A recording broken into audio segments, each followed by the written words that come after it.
यकीनन ये इलेक्शन बहुत मुख्तलिफ है। उसकी वजह ये है कि लोग तंग आ चुके हैं इनकी परफॉर्मेंस देख-देख के और फिर सबसे बड़ी प्रॉब्लम जो है, माज़ी के इलेक्शन और मौजूदा के हवाले से अगर देखा जाए तो इसमें एक तो तहरीक-ए-इंसाफ जो है वो बहुत ही कमज़ोर फुटिंग पे नज़र आ रही है, क्योंकि उसकी लीगल फुटिंग भी कमज़ोर है और उसकी जो लीडरशिप के ऊपर एक भरोसा था अवाम का और वो ये समझते थे कि ये सादिक और अमीन हैं और इनमें कोई ऐसी फ्लॉ नहीं है, कोई फॉल्ट लाइन्स नहीं है।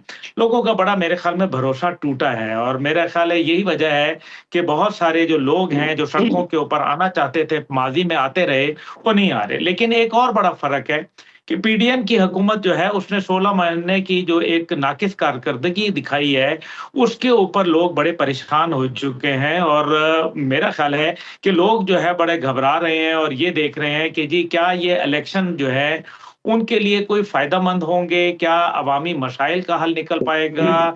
क्या जो मुश्किलात में इज़ाफ़ा हो रहा है दिन-ब-दिन, क्या गैस, पेट्रोल, बिजली की कीमतें और इसी तरीके से मुआशी मुश्किलात और फिर जो एक हमारे हवाले से जो एजुकेशन और हेल्थ के जो मसाइल हैं, वो दिन-ब-दिन बढ़ते जा रहे हैं। मेरे ख़्याल है उनको भी जो है वो देखना पड़ेगा। लेकिन अब जो इलेक्शन है वो इसलिए भी फ़र्क आ रहे हैं क्योंकि अब परफ़ॉर्मेंस के ऊपर बात होगी। जो लोग तो परफ़ॉर्म करेंगे, उनके लिए तो एक और बात है, लेकिन जो परफ़ॉर्म नहीं करेंगे क्योंकि परफ़ॉर्म करने के लिए स्पेस भी बहुत कम है। उसकी वजह सबसे बड़ी ये है कि आपके पास आईएमएफ के जो कर्ज़े हैं, वो आपने मेरे ख़्याल में तकरीबन एक बहुत बड़ी रकम है जो आपने उनकी अदा करनी है। 30 अरब के करीब आप कैसे अदा करेंगे? आपके पास कैसे वो वसाइल हैं या ज़खायर हैं आपके पास?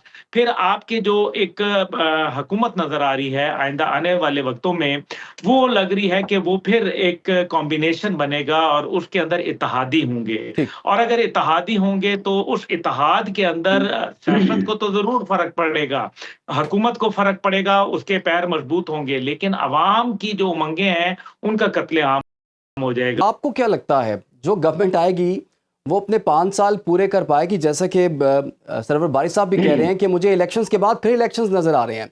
तो क्या हम एक और मुतनाज़ इलेक्शन की तरफ जा रहे हैं या एक कमज़ोर गवर्नमेंट की तरफ जा रहे हैं? जब ये प्रोसेस ही कंप्लीट नहीं होगा, ये सिस्टम आगे नहीं बढ़ेगा, तो पाकिस्तान के मसाइल फिर कौन हल करेगा? बड़ी अच्छी बात कह दी आपने, कहा कि ये सिस्टम नहीं आगे बढ़ेगा, प्रॉब्लम ही सिस्टम के अंदर है। इस वजह से आप देख लें कि इसके अंदर हमने 3 मुख्तलिफ जो धड़े थे, उनकी हुकूमतों को ट्राई किया और बड़ी भरपूर सपोर्ट की। ये नहीं है कि उनको सपोर्ट नहीं थी, उनको भी वो भी एक पेज पे थे, लेकिन उसके बाद फिर क्या हुआ, नतीजा बड़ा खतरनाक निकला। प्रॉब्लम जो है वो सिस्टम के अंदर है, जिस गाड़ी को हम चला रहे हैं, उसका इंजन जवाब दे चुका है। हम उसके जो है वो टायर कभी तब्दील कर देते हैं, कभी उसका रंग जो है वो तब्दील कर देते हैं, कभी उसकी सीटें जो है वो बेहतर कर देते हैं। लेकिन इस सीटों की पोशिश से बात नहीं बनेगी, बात है सिस्टम के प्रॉब्लम की।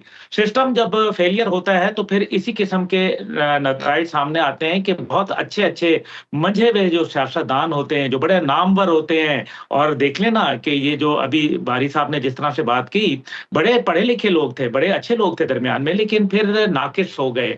और फिर सबसे बड़ी बात ये है कि इस सिस्टम की अगर नाकामी होगी, तो फिर इलेक्शन भी जो है वो नाकाम होंगे, इलेक्शन के रिजल्ट्स भी नाकाम होंगे, इलेक्शन के बाद एजिटेशन की भी जो सियासत है, उसको जो है वो कमज़ोरी नहीं बल्कि मुझे उसके अंदर बढ़ोतरी नज़र आ रही है। और साथ ही साथ मुझे ये नज़र आ रहा है कि ये जो आपस में इनकी लड़ाइयाँ होंगी, जिस तरह से हमने पीडीएम के अंदर देखा था, तो फिर वो जो एक उनके ऊपर तब तो एक खतरा था, एक पीटीआई की तलवार लटक रही थी, लेकिन अब अगर वो नहीं होगा, तो मज़ीद इनकी जो सांझे की हंडिया है, वो चौराहे में जो है वो फूटती नज़र आ रही है और इलेक्शन बिल्कुल मुझे तो लगता है कि शायद 2 साल भी बहुत ज़्यादा बड़ी बात होगी अगर ये हुकूमत खींच गई, तो बहुत बड़ी बात होगी कि 2 साल होंगे क्योंकि मसाइल है ना, आपकी मईशत सबसे बड़ा मसला है, आपकी इंटरनल हार्मनी नहीं है, आपकी इंटरनल थ्रेट्स हैं, आपको बलूचिस्तान और केपी में ज़बरदस्त किस्म की एक दहशतगर्दी की जंग का सामना है, जी। आपके जो अफ़गानिस्तान का बॉर्डर है, वो आपके लिए इनसिक्योर हो चुका है। तो ये जो इंटरनेशनल रिलेशनशिप में भी अमेरिका जब यहाँ से चला गया है अफ़गानिस्तान से, तो खित्ते के अंदर जो पाकिस्तान की पहले एक वुकत हुआ करती थी, उसके अंदर भी एक वाज़ेह कमी आई है और फिर कश्मीर का एक मामला जो है वो आपके सामने आ रहा है। मुझे तो ऐसा लग रहा है कि मोदी की हुकूमत जो इलेक्शन के बाद जो आएगी, उसके अंदर मुझे तो लग रहा है कि न्यूट्रल ज़ोन बनाने की कोशिश की जाएगी और यूनाइटेड नेशन की फ़ौजें जो हैं, उनको उतारा जाएगा कश्मीर के अंदर। बहरहाल ये एक दूसरा बहस हो जाएगी, लेकिन मुश्किलात में इज़ाफ़ा होगा आने वाली हुकूमत के लिए। हम देख रहे हैं कि दहशतगर्दी के वाक़यात में अचानक इजाफा हो गया है। ईरान वाला मामला भी देख लें आप, अफ़गानिस्तान वाला देख लें, और इंडिया का तो हमें पहले से ही पता है कि वहाँ से कोई खैर की हमें तवक्को तो कोई नहीं है। तो 3 एंड से अगर हमें ये मामला दरपेश हैं और हम इलेक्शंस में भी जा रहे हैं, आपके ख़्याल में इस तमाम तर सूरत हाल की वजह क्या है और पाकिस्तान की क्या हिकमत अमली होनी चाहिए? जी, ये बिल्कुल 3 तो आपने एरियाज़ जो है वो डिफ़ाइन कर दिए, लेकिन इसके अलावा भी एक ख़तरा है और वो है आपको सोशल मीडिया की जानिब से जो दहशतगर्दाना कार्रवाइयाँ हो रही हैं, वो भी आपको देखना पड़ेगा क्योंकि मिस इन्फॉर्मेशन जो है, वो लीड करती है टुवर्ड्स डिज़ास्टर और वो आपको जब इन्फॉर्मेशन नहीं होती, तो फिर आप तबाही की तरफ जो है वो चलते हैं, लोग नफ़रतों की बुनियाद के ऊपर सियासत नहीं हुआ करती। लेकिन ये जो आपने बातें कही हैं 60% जो दहशतगर्दी है उसमें इंक्रीज़ हुआ बकौल निगरान वज़ीर-ए-आज़म अनवारुल हक काकड़ साहब के और ज़ाहिर है इसके अंदर इज़ाफ़ा हो रहा है और हम देख रहे हैं जिस तरह से अभी मच का वाक़या हुआ, फिर इसी तरीके से हमने कल्लात के अंदर अभी देखा, फिर इससे पहले जो है हम मुतअद्दिद जो डीआई खान के अंदर हमारे 23 बहादुर सिपाह जो है वो शहीद हो गए, जो पुलिस के ऊपर, एफसी के ऊपर, अफ़वाज के ऊपर जो एक आए दिन कार्रवाइयाँ चल रही हैं, ये कार्रवाइयाँ बड़ी ही खतरनाक हैं।